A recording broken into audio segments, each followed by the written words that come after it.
Bendito sea, Señor. Podemos tomar nuestros asientos. Damos gracias a Dios en esta noche por la palabra de Dios que vamos a estar compartiendo. Amén. A ver, muéstreme los cuadernitos, los papelitos, todo lo que trajo para anotar. Muéstreme. Ahí me mostraron el celular. Hay 2 celulares. ¿Qué más hay? Ahí trae una carpeta. Bueno. Recuerden que siempre es importante que todo lo que hablamos, todo lo que oramos, todo lo que decimos, usted siempre tenga algo para anotar, porque el Espíritu Santo habla a la vida de cada uno de nosotros. Entonces no tenemos una memoria tan grande, ¿no es cierto?, que podemos registrarlo todo. Tenemos que justamente traer algo para poder anotar y eso nos lo llevamos a nuestra casa y después meditamos sobre eso y el Señor nos sigue hablando a nuestras vidas a través de lo que Él nos está diciendo. ¿Amén? Bueno, yo le quiero hacer una pregunta y usted me tiene que ser sincero. ¿Alguna vez le dijeron a usted que era un inconsciente? Bueno, siempre. Bueno, a mí muchas veces me dijeron que era un inconsciente, antes, ¿no? Ahora también a veces me dicen que soy un inconsciente. Sobre todo cuando viajamos a África, ¿no? Nos dicen, ustedes son unos inconscientes, ¿no? Pero siempre veo que en todas las cosas, si fuera todo mentira, ¿no? Uno lo deja pasar de largo, pero siempre hay un dejo de verdad en las cosas. Entonces, cuando nosotros de alguna manera somos inconscientes, cuando no somos conscientes de la realidad de las cosas. Y a menudo solemos hacer cosas que rayan en la inconsciencia. Por ejemplo, cuando tenemos un auto, tenemos la ruta libre y algunos ¿qué hacen? Le aprietan el acelerador, pero uno no es consciente de que alguna pequeña situación puede surgir en ese momento y esa apretada de acelerador le puede costar la vida. Dejamos las puertas abiertas de casa y uno no es consciente que puede entrar un ladrón y puede robar.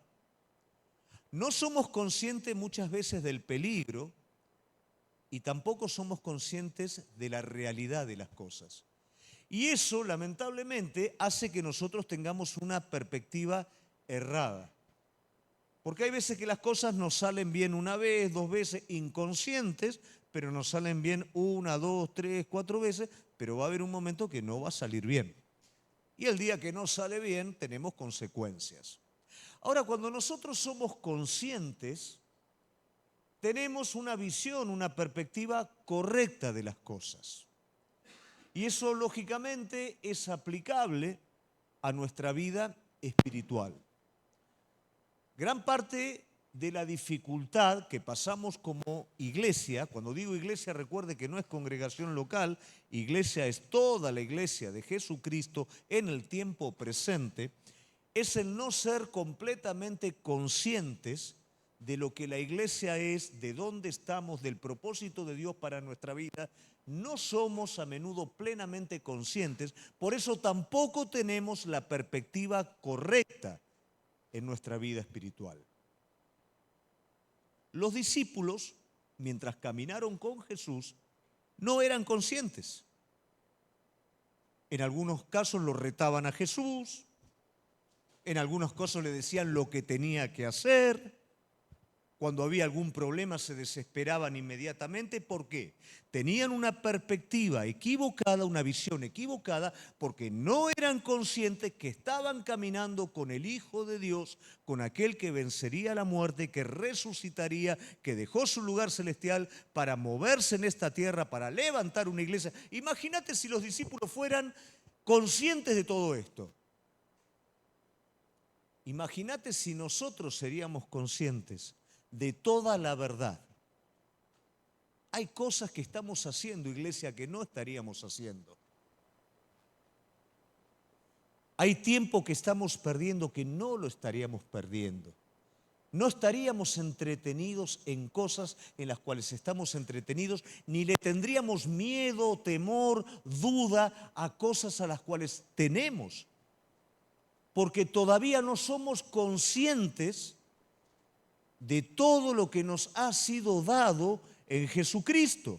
Entonces, no tenemos la perspectiva correcta y al no tener la perspectiva correcta, vivimos de la manera equivocada, vivimos de una forma religiosa, vivimos de una forma descuidada, vivimos de una forma que no tiene nada que ver con la palabra. Y entramos en un plano que no es bueno. Dice la palabra de Dios que en los últimos tiempos, una de las características de las personas, ¿cuál sería? A lo malo, ¿cómo llamarían? Bueno, y a lo bueno, malo. ¿Lo vemos eso? Por supuesto. No solamente vemos que las personas lo dicen, vemos que las personas ya se acostumbran a eso.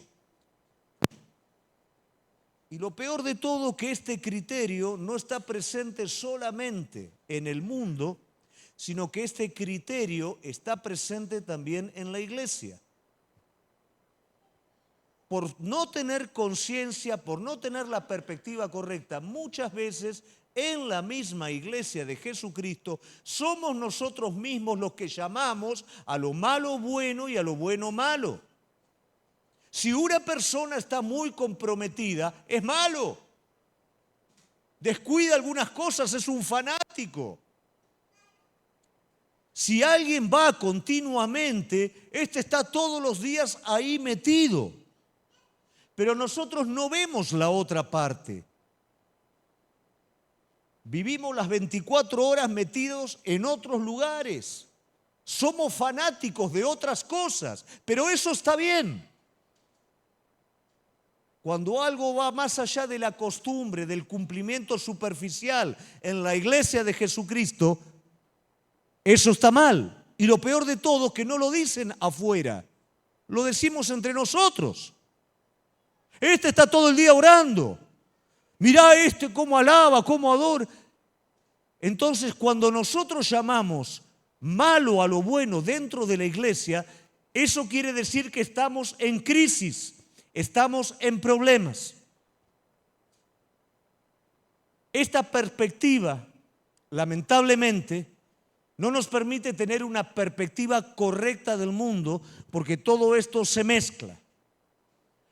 Cristo nos ayudó de alguna manera a través de su palabra a que nosotros pudiéramos tener la perspectiva correcta. Los apóstoles no tenían la perspectiva correcta porque no tenían todavía la conciencia de quién era. Por eso Pedro puede decir: Señor, lo que vos estás diciendo no es así. Yo no te voy a estar negando. Aunque todos ellos te nieguen, yo no te voy a negar. ¿Sabes por qué Pedro está diciendo esto? Porque Pedro está espiritualmente dormido. Y está tan seguro de sí mismo que eso es lo que lo hace estar dormido. ¿Por qué Pedro está dormido? Porque no tiene una perspectiva, no tiene la conciencia de con quién está caminando y tiene su corazón puesto en este mundo. Entonces él está esperando que una vez que Jesús haga todo lo que tenga que hacer, él ocupe su lugar de jerarquía en todo esto, y esa era su perspectiva. No entendía que estaba caminando con el Hijo de Dios y que iba a ser todo mucho más grande de lo que él pensaba. Él estaba dormido. Él despertó cuando luego que Cristo viene a él, Jesús le pregunta: Pedro, ¿me amas? Y luego de la tercera vez él dice: Señor, tú lo sabes. Ahí despertó. Pedro se daba cuenta que no entendía absolutamente nada, que estaba enfrente de algo más grande. Iglesia, nosotros necesitamos despertar y darnos cuenta que estamos enfrente de algo más grande de lo que nosotros estamos teniendo conciencia.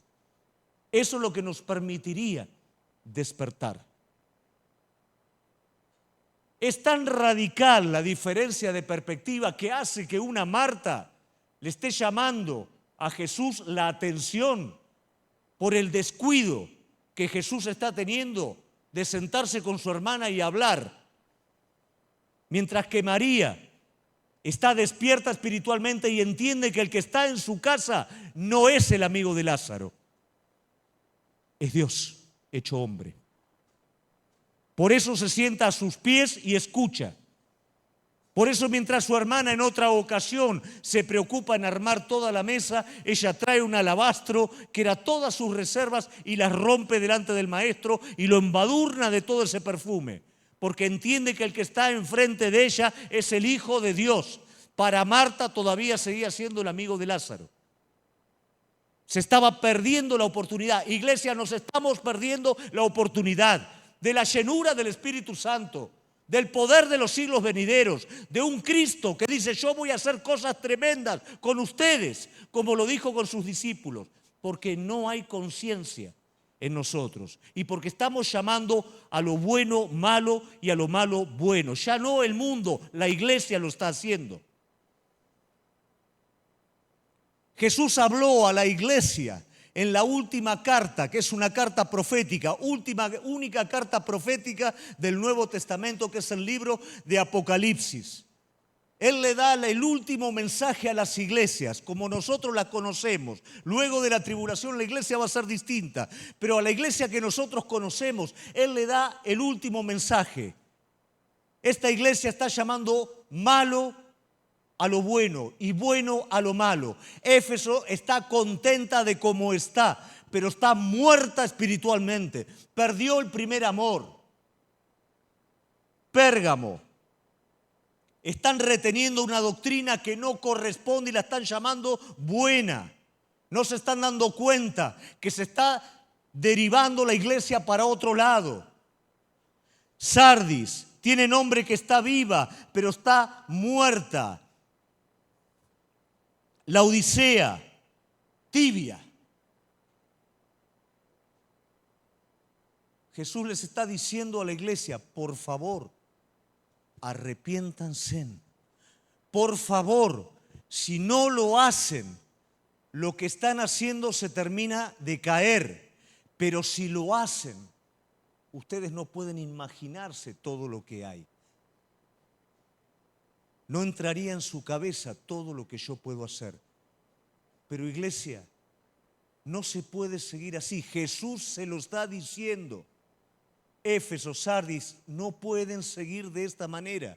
Está hablando a la iglesia en aquel tiempo y está hablando a la iglesia proféticamente del tiempo presente. Iglesia, no podemos ser tibios, no podemos aceptar lo que no corresponde, no podemos estar muertos espiritualmente, porque el Cristo vivo te eligió a vos para hacer su obra en esta tierra.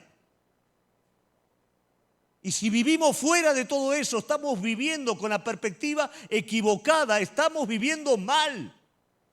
Estamos creyendo que estamos vivos, pero estamos muertos. Pero todo esto nos tiene que llevar a nosotros a poder tener la perspectiva correcta del mundo en el que vivimos.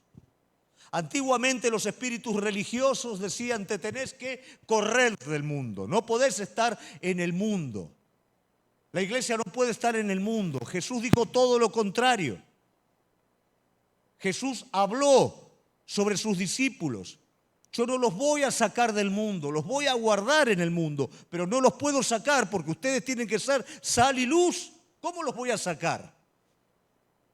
En ustedes no puede estar el amor al mundo, porque si estaría el amor al mundo, no estaría el amor mío.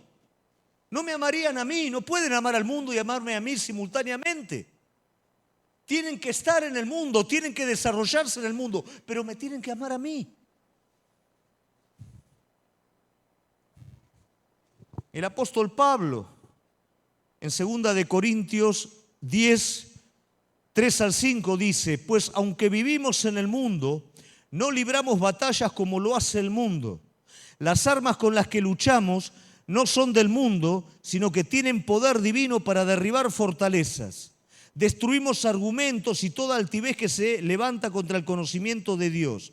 Llevamos cautivo todo pensamiento a la obediencia de Jesucristo. Iglesia, tenemos que tener conciencia de lo que somos, tenemos que tener la perspectiva correcta respecto al mundo, porque de lo contrario no solamente no vamos a cumplir nuestro propósito, vamos a vivir como miserables, vamos a vivir de manera confundida, siendo que somos ricos y que tenemos un propósito de orden eterno. Hoy vamos a estar viendo un relato en el Antiguo Testamento en el cual el pueblo de alguna manera pierde la conciencia, pierde la perspectiva y hace algo que generalmente nos suele pasar a nosotros también. Pero también con ello vamos a ver no solo las consecuencias, vamos a ver también la posición correcta que Dios le está dando al pueblo y la bendición cuando el pueblo entra en el lugar correcto. Amén. Vamos a ver primeramente entonces Isaías capítulo 31, versículo 1. Hay de los que descienden a Egipto en busca de ayuda, de los que se apoyan en caballería, de los que confían en la multitud de sus carros de guerra, en la gran fuerza de sus jinetes, pero no toman en cuenta al Santo de Israel ni buscan al Señor. Esta palabra es dicha al pueblo de Dios en un momento en donde se levanta un conflicto espiritual, donde Asiria va a estar invadiendo al reino del sur de Judá. Ante el peligro, este pueblo que se había perdido, se había olvidado de la conciencia y estaba viendo la situación a la cual estaba enfrentando en una perspectiva incorrecta, va a buscar alianza a Egipto. Va a buscar ayuda de Egipto en vez de buscar la ayuda de Dios. ¿Cuántas veces esto está presente en nuestras vidas? ¿Cuántas veces se levanta el enemigo contra la vida de cada uno de nosotros en distintas circunstancias y buscamos echar mano a otra cosa antes de ir al Señor, antes de buscarlo a Él frente a esa situación? Déjame decirte algo y esto tiene que estar grabado en tu vida. No hay situación que se escape al control de Dios. No hay nada que a Dios se le escapó de las manos. Cada situación que viene a tu vida es para construirte como hijo de Dios, es para formarte como hijo de Dios, es para que tus oraciones de tener una nueva experiencia con Él sean contestadas.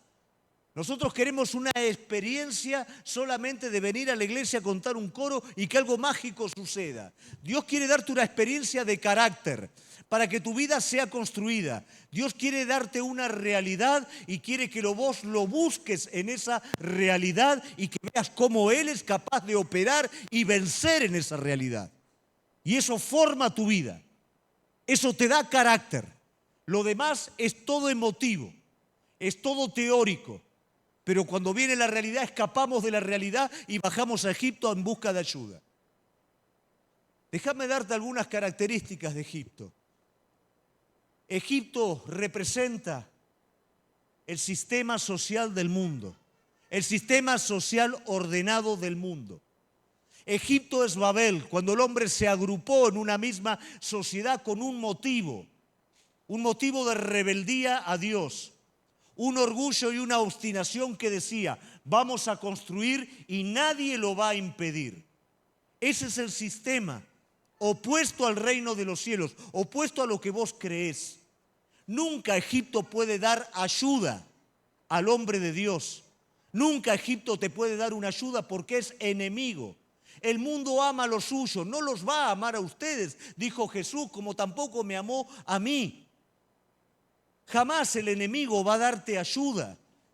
Egipto esclavizó al pueblo de Dios. Y cuando el pueblo de Dios fue liberado, Egipto se instaló por mano del enemigo en el corazón y vagaron por el desierto con Egipto en el corazón. Y luego, cuando entraron en la tierra prometida, Egipto se hizo amigo para hacer una alianza prohibida por Dios, para que el hombre dejara a Dios de un lado y se agarrara de Egipto. Nosotros hoy tenemos el recurso más grande en medio de las crisis, recurso que no es para resolver problemas, es para que el problema sea resuelto y vos crezcas en medio de ese problema. El conocimiento de Dios en los tiempos presentes cada vez va desapareciendo más. El corazón se va endureciendo, la fe se va endureciendo y nosotros desperdiciamos las oportunidades que Dios nos da para crecer y buscamos ayuda en el mundo donde no vamos a tener ni ayuda ni experiencia. Él es el que quiere levantarte, Él es el que te está llamando, Él es el que te está diciendo, probame y vas a ver lo que yo puedo hacer. Él es el que te está diciendo, yo quiero tener una experiencia en vos y quiero a través tuyo hacer algo grande. Pero eso es necesario para eso conciencia. Si no tenemos esa conciencia, no tenemos esa perspectiva, somos un grupo de personas sin incidencia en nuestras vidas ni en este mundo. Si el enemigo logra dirigir tu vida a Egipto, a que vos ames este mundo, aunque lo ames un cachito, ya logró lo que quería, ya logró su cometido. En el corazón no hay lugar para amar este mundo.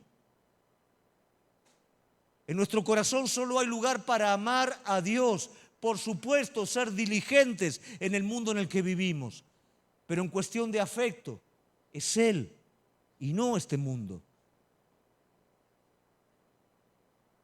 Leía la historia de Salomón y quiero decirte lo ingenuo que somos. Estamos hablando del hombre más sabio de todo el Antiguo Testamento. Y por supuesto que el enemigo, cuando alguien se levanta para hacer la obra de Dios, va a atentar contra esa persona. Porque el enemigo sí tiene conciencia. Sí sabe lo que pasa cuando un hijo de Dios se levanta en el poder del Espíritu Santo. Sí sabe cuando un hijo de Dios tiene conciencia y entra en perspectiva con Dios. Sí sabe lo que va a pasar en su reino. ¿Y qué va a pasar? Los hogares van a ser arrebatados. Las familias van a ser reconstruidas. Vos vas a ser lleno y pleno por el Espíritu Santo. Y Él lo sabe. Pero Él va a meterse ahí para romper ese proceso. Segunda de Crónicas 8:11 dice, y Salomón hizo subir a la hija de Faraón a la ciudad de David, a la casa que él había edificado. Pues dijo, mi mujer no habitará en la casa de David, rey de Israel, porque son sagrados los lugares donde el arca del Señor ha entrado. Me traigo a la hija del rey de Egipto a mi casa, pero no va a tocar los lugares que le pertenecen al Señor. Ese es el criterio que tenemos nosotros. Esas son las negociaciones que hacemos nosotros con este mundo. No, esto sí, pero esto no toca allá. Es mentira, iglesia. Todo eso es mentira. Mirá cómo termina esta historia. Primera de Reyes 11. Ahora bien, además de casarse con la hija de Faraón, arrancó con Egipto. El rey Salomón amó a muchas mujeres, moabitas, amonitas, se pegó la vuelta al mundo, edomitas, sidonitas, hititas, todas esas mujeres extranjeras que procedían de las naciones de las cuales el Señor había dicho a los israelitas, no se unan a ellas, ni ellas a ustedes, porque de seguro les desviará el corazón para que sirvan a otros dioses. Con tales mujeres se unió Salomón y decidió amarlas. Tuvo 700 esposas, que eran princesas, 300 concubinas. Todas estas mujeres hicieron que se desviara el corazón. En efecto, cuando Salomón llegó a viejo, sus mujeres le pervirtieron el corazón, de modo que él siguió a otros dioses y no siempre fue fiel a su Dios, como lo había sido su padre. Pero tenemos que ser un poquito más permisivos, no podemos con el mundo. El mundo es así, iglesia. El amor al mundo es así. En la sabiduría de Salomón, él consideró, bueno, es la hija de Faraón, hago una alianza. Con esa alianza, él está diciendo, el trono que Dios me dio, el reino que Dios me dio, lo voy a sustentar con mi prudencia.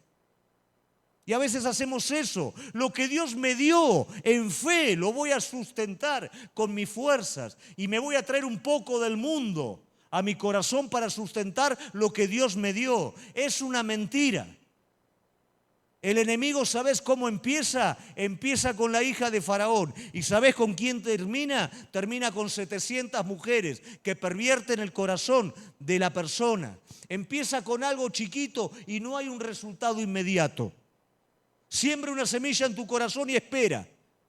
Y cuando esa semilla creció, cuando tocaste el corazón de muchas personas, cuando tuviste una familia, cuando ya está todo armado, Él viene a cosechar el fruto de esa semilla y hace que todo se caiga. Esto es Egipto, iglesia. Esto es historia. Esto pasó con el rey que cumplió el propósito de Dios en el Antiguo Testamento, pero también sembró la idolatría en el pueblo de Dios y dividió el reino en su estado pecador. Eso es lo que pasa en la vida de aquellos que tienen el corazón dividido entre Cristo y el mundo. No hay lugar para el mundo en el corazón. Vuelvo a repetir, no quiere decir que me tengo que aislar, no quiere decir que no puedo estar en el mundo. Yo tengo que ser sal y luz en el mundo, pero cada situación, cada dificultad, cada problema, el lugar de socorro es Él, no Egipto. El mundo no me puede dar ningún socorro, solamente Él.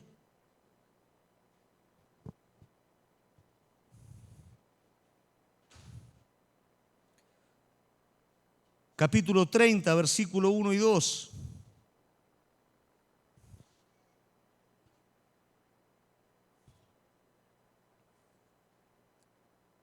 Capítulo, búsquenlo ustedes mientras. Isaías.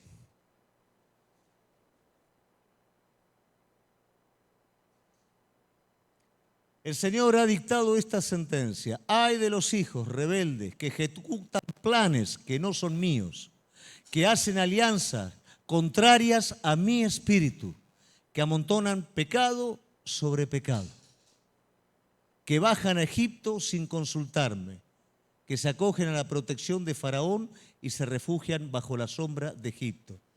Esa decisión de acudir a Egipto es deliberadamente quitarlo a él de la ecuación, moverlo a Dios de la situación. Cada situación es para que tu vida se forme. Cada situación es para que lo conozcas a Él de una manera nueva. Cada situación es para que vengas a la presencia de Él a preguntarle, a tratar de entender qué es lo que Él quiere hacer, a recibir una palabra, una respuesta.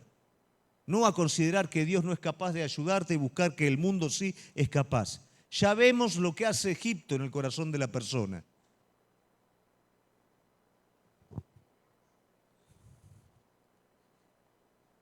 Isaías 33 y después vamos a ver 8 al 13. Nos habla de las consecuencias de esta sustitución. 33. La protección de Faraón será vergüenza, el refugiarse bajo la sombra de Egipto, su humillación. ¿Qué es lo que trae? Trae confusión. Cuando yo, como hijo de Dios, como persona que fue salvada, como persona que ahora entiende que hay una perspectiva en este mundo y hay una perspectiva de Dios, y así todo me adhiero a la perspectiva de este mundo sobre mi vida, va a traer confusión. Dios te atrae a su presencia, Él te hace esperar en su presencia, pero Él contesta, Él obra. Y cuando obra es completo. El mundo no te puede dar ayuda como Egipto no le podía dar ayuda a Israel.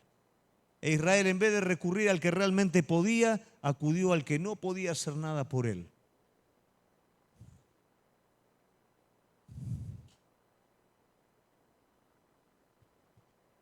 Ahí estamos en el 37. La ayuda de Egipto no sirve para nada, por eso la llamó Rahab la inmóvil.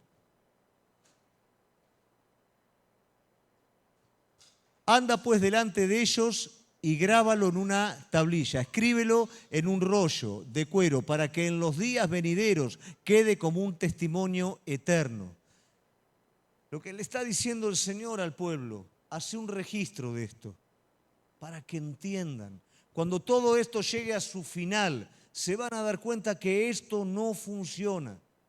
El enemigo tienta la vida de las personas diciendo, déjalo a él, agarrá lo mío y vas a tener un resultado inmediato. Tal vez ese resultado inmediato es bueno por un tiempo, pero pasado ese tiempo termina mal. Pasado ese tiempo no llega a ningún lado. Pero cuando vos esperás en la presencia de Dios, cuando recibís la palabra de Dios, la guía de Dios, todo va creciendo, todo va multiplicándose. En consistencia, no hay confusión, hay claridad. ¿Por qué nos confundimos? Porque le echamos mano a lo que no le tenemos que echar mano, iglesia. Por eso nos confundimos. Porque este es un pueblo rebelde, son hijos engañosos, hijos que no quieren escuchar la ley de Dios. Y ese es el motivo. Muchas veces estamos en la iglesia, pero la realidad es que no queremos. Esa es la realidad. Acudimos al mundo porque no queremos, el mundo nos falla, ¿y con quién nos las agarramos? Con él. Nos aburrimos, nos cansamos. ¿Para qué vamos a celebrar una victoria si él no es capaz de darme ninguna victoria? Pero no fuiste a él, no clamaste a él, fuiste a pedir socorro de este mundo. Confusión. A los videntes le dicen, no tengan más visiones, y a los profetas no nos sigan profetizando la verdad. Díganos cosas agradables y profeticen ilusiones. No solamente no quieren escuchar lo que quieren escuchar y buscan personas que les digan lo que quieren escuchar. Por eso es pecado contra pecado, añaden pecado contra pecado, confusión contra confusión. Una persona que te dice lo que vos querés escuchar, ¿cómo no te va a hacer equivocar? Alguien que te dice, hablo en nombre de Dios lo que vos querés oír. A ver, iglesia, si sos un hijo de Dios, vos querés oír palabra de Dios. Si vos sos un hijo de Dios realmente, ¿cuántos quieren la visita del Espíritu Santo? ¿Cuántos quieren al Espíritu Santo viniendo como fuego? ¿Sabés qué pasa cuando el Espíritu Santo viene como fuego? Consume lo que no sirve. ¿Sabés qué pasa cuando viene el Espíritu de verdad? Nos guía a toda verdad, exponiendo todo lo que no sirve. ¿Sabés qué pasa cuando viene un vidente, un profeta que habla cosas halagüeñas? Te dice lo que no sirve, sirve. Lo malo es bueno. Y ahí está la confusión. El mundo no solamente está afuera de la congregación, a veces está adentro de la congregación también. Y lo peor de todo, que ha sido aceptado y fabricado por nosotros mismos. ¿Por qué? Porque no queremos ir a la presencia del Santo de Israel. Porque tomamos consejo y no de su espíritu. Tomamos fuerza y no de él.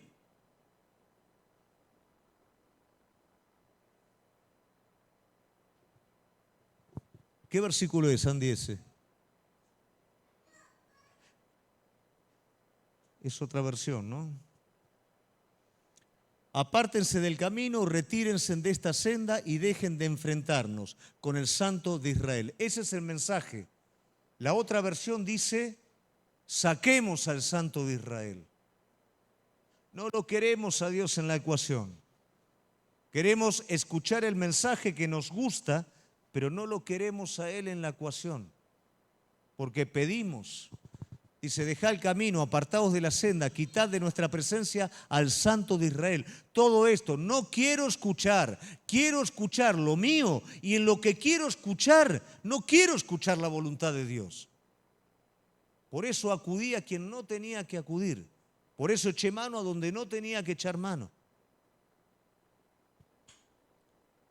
Por tanto, el Santo de Israel dice así, porque desechaste esta palabra, confiaste en violencia, en iniquidad, y en ellos os habéis apoyado, os será este pecado como grieta que amenaza ruina, extendiéndose en una pared elevada, cuya caída viene súbita y repentinamente.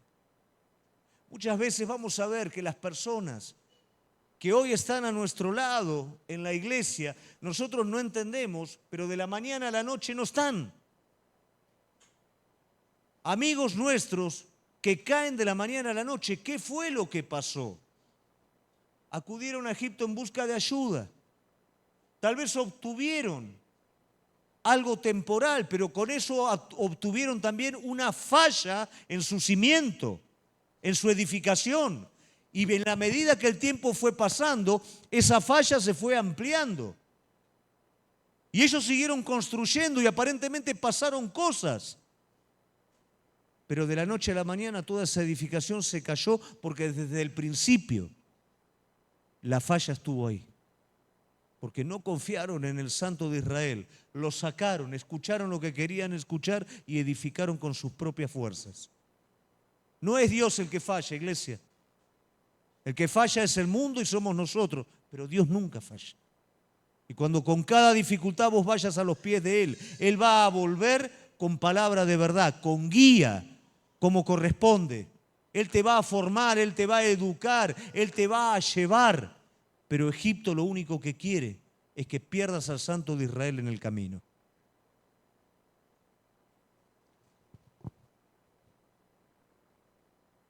Nos falta el 12 y el 13. Por tanto, el Santo de Israel dice así: porque desechaste esta palabra, confiaste en violencia, en equidad y en ello os habéis apoyado. Bueno, ya lo habíamos leído, el 13, el otro, el 13. El 13, sí, hasta ahí nomás. La posición requerida. En todo este relato, el Señor le dice lo que tendría que haber hecho el pueblo de Dios. Y acá, iglesia, estamos viendo lo que no es. Y esto no es para que nos sintamos nosotros de alguna manera castigados, sino para que podamos tener conciencia de la realidad. Si yo, en vez de acudir a Dios, acudo a este mundo, acudo a lo contrario, en busca de ayuda, este mundo no me va a ayudar en aquello que está en contra aquello que está en contra. Egipto jamás ayudó a Israel, sino que lo perjudicó a lo largo de todo el tiempo. El mundo no tiene unión espiritual con Dios, porque el mundo ama lo suyo y por eso rechaza a Dios. Pero ahora el Señor le está diciendo, esto es lo que tendrían que haber hecho. Egipto en vano inútilmente dará ayuda. Por tanto, yo le di voces que su fortaleza sería estarse quietos. Y acá no va a faltar aquel que dice, entonces, ¿qué? ¿Nos comen los piojos? Entonces no hacemos absolutamente nada y dejamos que Dios lo haga. El que dice eso no conoce a Dios, no conoce al Espíritu de Dios. El que dice eso tiene un mérito en sí mismo muy grande, una justicia propia muy grande, que está rechazando la voz de Dios. Lo que el Señor está diciendo es adentro, iglesia. Todo sucede en nuestro corazón, todo sucede adentro.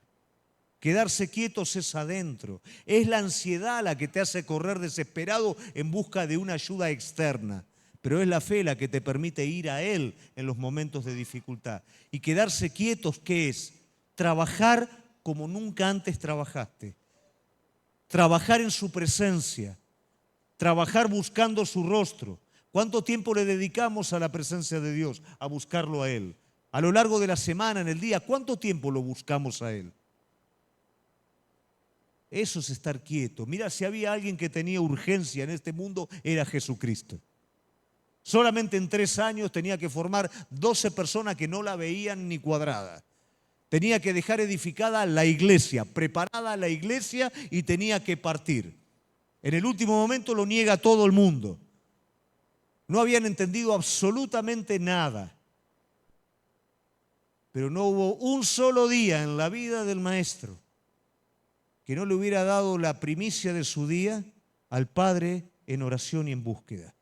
Y no en una búsqueda superficial, en una búsqueda esencial y auténtica, porque de esa búsqueda dependía lo que él iba a hacer a lo largo de ese día.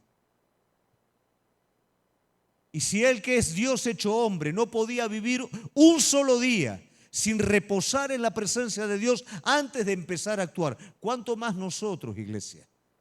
Pero ¿cuál es el tiempo de calidad que nosotros le ofrecemos al Señor? Él lo que está diciendo, en vez de ir a Egipto, en vez de hacer una alianza que no te sirve, dobla tus rodillas y vení a mí. Pero a veces es más fácil creer en Egipto que creer en Él. Y eso es lo que se tiene que formar en nuestro carácter, iglesia. No hay ninguna persona, no hay ningún hombre, no hay no hay nadie que te pueda ayudar independiente a Dios. Mas Dios sí puede usar personas y un montón de cosas para ayudarte, para hacer lo que Él quiere hacer. Pero independiente a Dios, nadie puede darte la ayuda que vos realmente necesitas. Solamente Él. Y si Él tiene que tocar y usar personas, lo va a hacer. Nuestra obra en África en un 80% está sostenida por gente que no conoce a Dios. Aún por ateos. Y eso es para que Dios se glorifique. Pero jamás fuimos a Egipto en busca de ayuda. Y Egipto nos quiso dar ayuda muchas veces, pero no la aceptamos. Porque jamás vamos a tocar la gloria de Dios con algo que no corresponde. Y este es nuestro carácter, iglesia. Si nosotros no nos dejamos ayudar por Él, ¿cómo vamos a ayudar a otros? ¿Cómo le vamos a presentar realmente quién es Él a otros? Estarse quietos. Porque así dijo Jehová el Señor, el Santo de Israel: en descanso y reposo seréis salvos, en quietud y confianza será vuestra fortaleza. Y no quisisteis oír. ¿Sabés por qué? Porque cuando hacemos, aunque no vayamos a ningún lado, pero nos sentimos activos en lo que hacemos, tomamos fuerza de lo que hacemos. Tomamos fuerzas de Egipto, tomamos fuerza de las cosas. Descuidamos nuestro descanso en Él. Y es en nuestro descanso donde tomamos fuerza de Él. Cuando lo buscamos a Él y cuando Él se revela en nuestra vida, vos te levantás como alguien que, ¡wow! Dios me habló. ¿Cómo no voy a avanzar? ¿Quién se va a oponer? Porque tomás tus fuerzas de Él.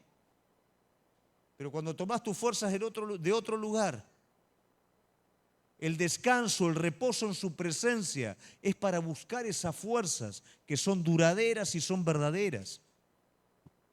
Egipto no te puede dar fuerza. Las demás cosas te van a dar una fuerza temporal, sentimental, pero solo Él puede fortalecer tu espíritu. Finalmente, el Señor le está hablando al pueblo. Mirá lo que hay cuando venís al descanso, cuando buscás la fortaleza en el descanso y en el reposo. Mirá lo que hay para vos. Esto es lo que les está diciendo el Señor.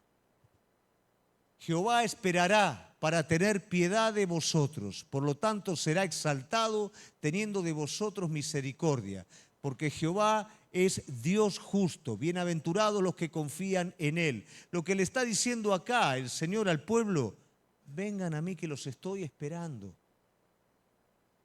Probaron Egipto, Egipto no te funcionó, a ninguno de nosotros nos funcionó Egipto. ¿Miento? ¿A quién le funcionó este mundo? A nadie. Pero después, pasado el tiempo, el Señor nos salva, nos renueva, nos llena y volvemos de nuevo al que nos esclavizó, a pedir ayuda, a pedir cooperación. Si tú me estás esperando para esclavizarme de nuevo, ¿cómo me va a ayudar? Pero el Señor dice: te estoy esperando. Estoy esperando para que vengas a mí.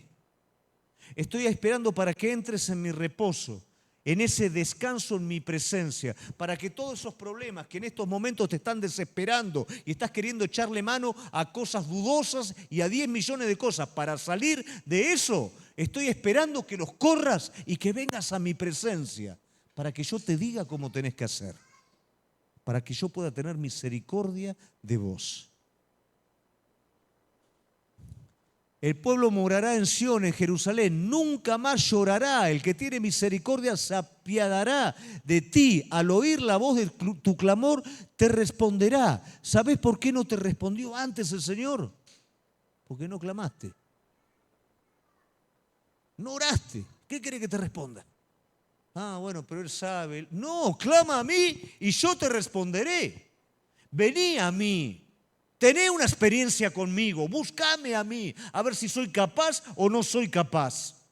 Pero a veces nosotros creemos que nuestra pereza, ¿no?, Damos por hecho que Dios, aunque no digamos nada, lo tiene que hacer. No. ¿Vas a Egipto o venís de rodilla? ¿Vas a Egipto o me buscás a mí? ¿Hablas con ese medio extraño que tenés que tocar 3 veces y te atiende por un cuadradito ahí para darte ayuda? ¿O venís a mí en el comedor de tu casa? Ahora, cuando vos clamés, yo te voy a responder. Y no hay nada más hermoso cuando Dios responde. Tu fe, ¿sabes qué? Se dispara al cielo.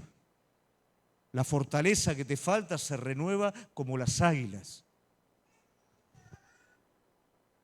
Bien que os dará el Señor pan de congoja y agua de angustia. Con todo, tus maestros nunca más te serán quitados, sino que tus ojos verán a tus maestros. ¿Sabés en dónde cayó Judá? En la prosperidad.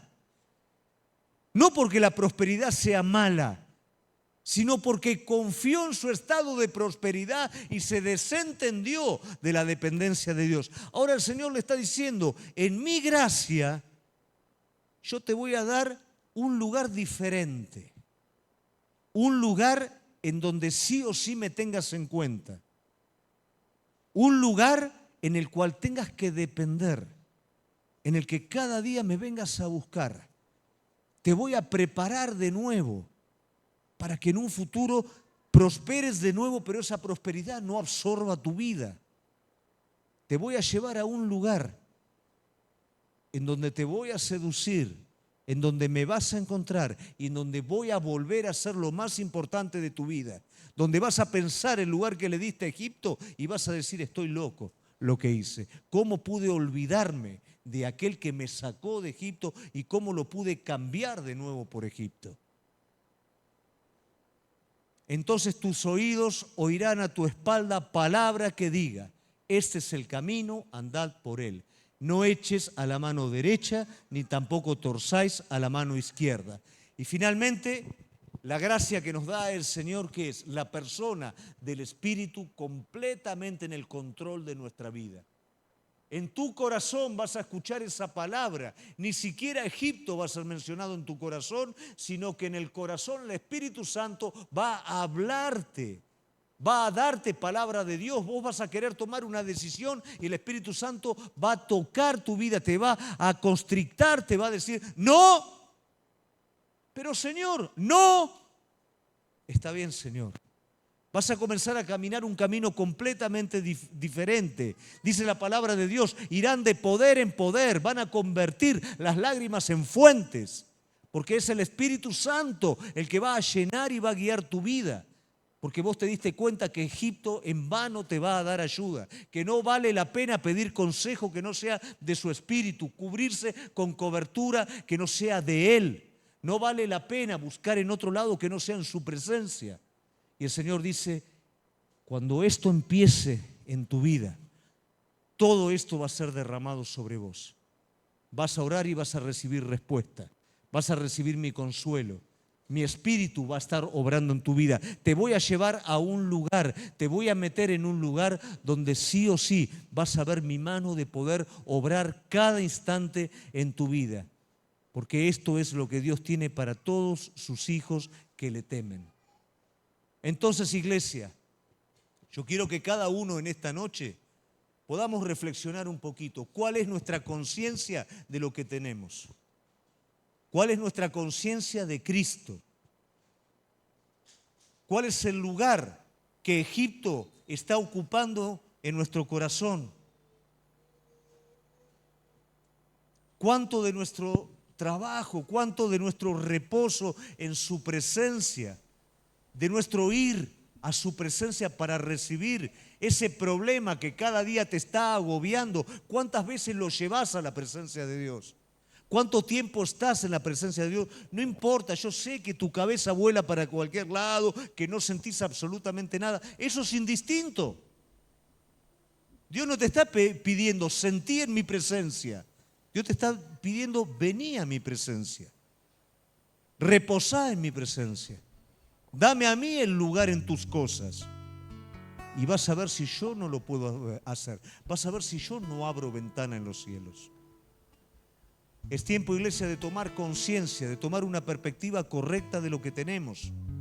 Es tiempo de ser llenos del Espíritu Santo y guiados por el Espíritu de Dios. Es tiempo de levantarnos, amén. Vamos a levantarnos entonces.